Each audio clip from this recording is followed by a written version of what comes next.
এই কারণে কিন্তু তারা পারে না। বাট আমার কাছে যেটি মনে হয় যে দেখেন বাংলাদেশের ফুটবলে আমরা যখন খেলেছি তখন কিন্তু একটা ক্রেজ ছিল বাংলাদেশের ফুটবলে।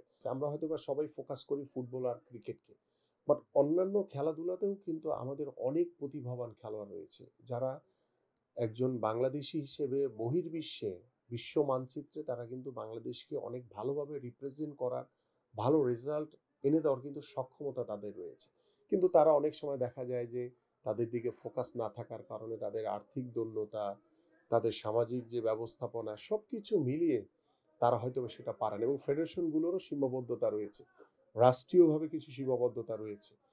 এই কারণে কিন্তু তারা পারে না। বাট আমার কাছে যেটি মনে হয় যে দেখেন বাংলাদেশের ফুটবলে আমরা যখন খেলেছি তখন কিন্তু একটা ক্রেজ ছিল বাংলাদেশের ফুটবলে এবং মাঝখানে একটি দীর্ঘ সময় কিন্তু বাংলাদেশের ফুটবল একটি স্তীমিত অবস্থায় ছিল। এক্সট্রিম মশার কয়েল প্ল্যান্ট ফাইবার দিয়ে তৈরি। ডেঙ্গু, চিকুনগুনিয়া বাহি সহ যে কোনো মশার বিরুদ্ধে দেয় এক্সট্রিম সুরক্ষা। ফিউ ইয়ার্স বলতে আমি যদি ১ বছর ধরে ধরি, লাস্ট ইয়ার থেকে হামজা চৌধুরী কিন্তু বাংলাদেশ ফুটবল দলে যোগদানের পর থেকে বাংলাদেশের ফুটবলে কিন্তু একটা নবজাগরণ তৈরি হয়েছে।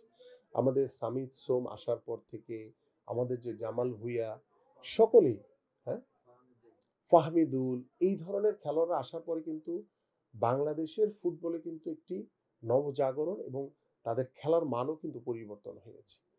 আমার কাছে মনে হচ্ছে কি যে ধরেন আমরা শুরু করলাম, শুরু করতে গিয়ে কিন্তু দেখা যাবে যে কখনো হারবো কখনো জিতবো, কিন্তু কখনো হতাশ হওয়া যাবে না।